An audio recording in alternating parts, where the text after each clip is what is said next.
जब ले गंग जमुन के धारा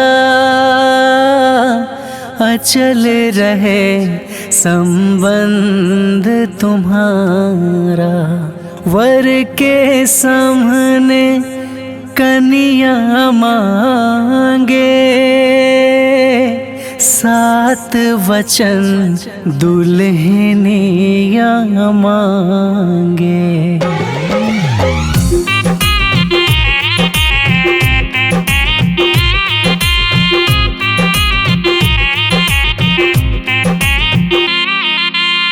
सातों फेरा के बाटे सातों वचन वाहो, सातों फेरा के बाटे सातों वचन वाहो। करे के पड़ी अब मंजूर है स्वामी, करे के पड़ी अब मंजूर है स्वामी। वादाई बाटे तो हर सातो बचनवा हो, वादाई बाटे तो हर सातो बचनवा हो। हमरा के बाटे अब मंजूर है प्रिय, हमरा के बाटे अब मंजूर है प्रिय।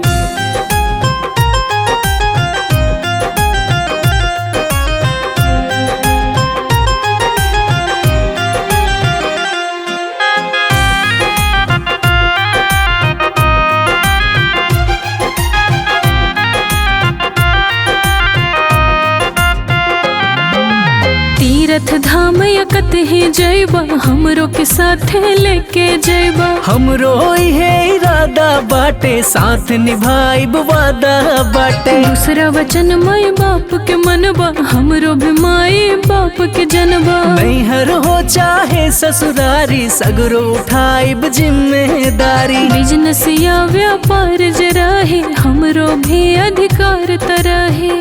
ई तीसरा वचन है। और घाटा होई चाहे मुनाफा, हिस्सा रही तोहरो साफा। जुआ ना खेला बस शराब नहीं पिया बाटू, जुआ ना खेला बस शराब नहीं पिया बाटू। चौथा वचन कर मंजूर है स्वामी, चौथा वचन कर मंजूर है स्वामी। जुआ शराब नाही खेलब नाही पियब हो, जुआ शराब नाही खेलब नाही पियब हो।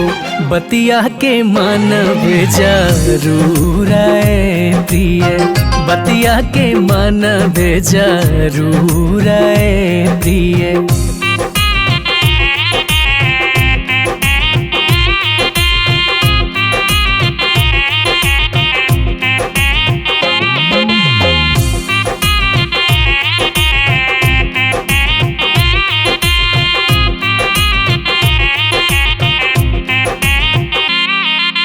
दूसरे में हर और तकमा नाही, एने ओने झकमा नाही।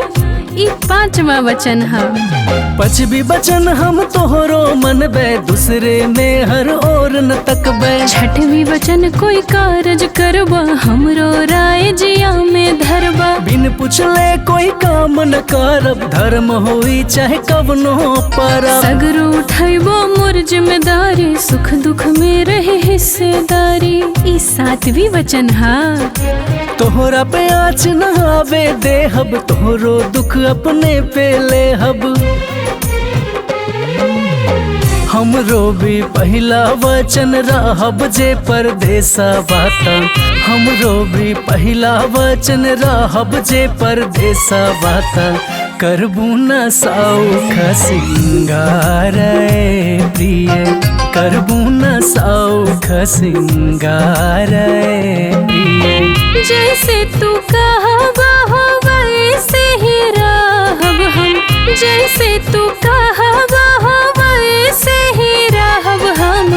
मानव कुल कहना तोहारे स्वामी, मानव कुल कहना तोहारे स्वामी।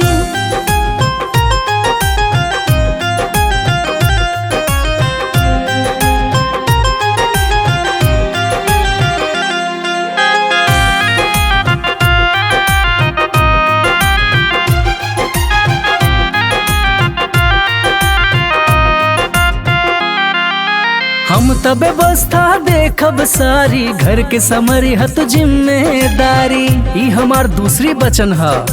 कौनो काम में आलस न करब, देखभाल हम घर के करब। तीसरी वचन कुछ केहू के न कहबू, तू चार बतिया सही के तू रहबू। खूब कदर परिवार के करब, तालमेल बैठा के रहब। कोई अमीरी चाहे गरीबी, बन के रहबू हमरो करीबी। ई हमार चौथा वचन है।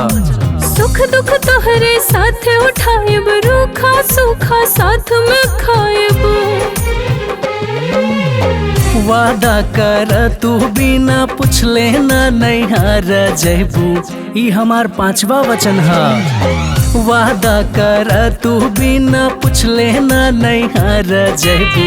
करबू ना झगड़ा तकरार दिए, करबू ना झगड़ा तकरार दिए। जैसन आदेश बाटे हमरा के मंजूर बाटे, जैसन आदेश बाटे हमरा के मंजूर बाटे।